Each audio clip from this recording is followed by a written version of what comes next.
What led to your departure after One Night Stand with WWE?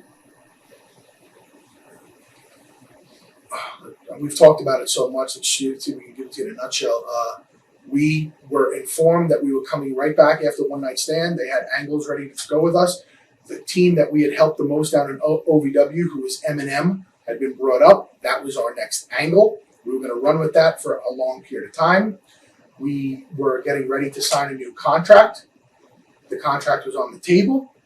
Both sides had come to an agreement, and then at the last second, they pulled it off the table. And they said, at this time, we don't think we want to renew your contract, but we want to leave the window open for down the road. Did they give you a reason why they didn't want to?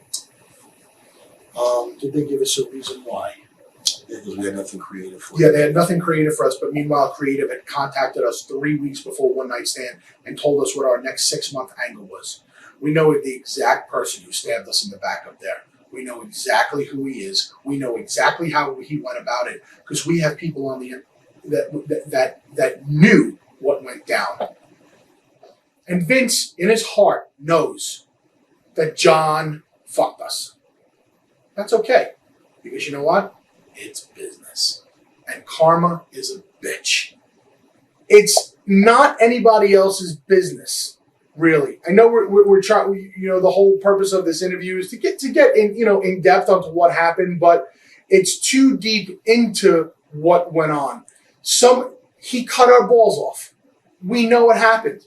You know what though? If you're gonna cut my balls off, do it to my face. Don't do it over the phone at 9:30 at night on a Tuesday. That is a cunt with a capital C. Do you think that if you guys would have stayed, if you were able to negotiate directly with JR or Vince? No doubt. We'd still be there. No doubt. Still be there. We had corresponded with Vince. I had emailed Vince. Me and Vince set up an appointment to come in and ink the deal and talk about Creative because Vince had compared us to Sean at the time and said, I have to use you sporadically like I use Sean because you've already done so much and I have nobody for you to do it with anymore. So this is what I'm mapping out for you. He says, I need you to take less money, a little bit of less money, because you're not going to be working that crazy 300-day schedule anymore because I'm going to use you in this year. We were ready to sign the deal. We took less money. We weren't proud to take less money, but we knew it was the right thing to do to help the company at the time. We were ready to do it. Somebody got in Vince's ear and told him something different. And there was only one other person we were dealing with at the time. So there's no way to contact Vince, I guess, after the negotiations fell through and say, hey, you still want us? Or? I did.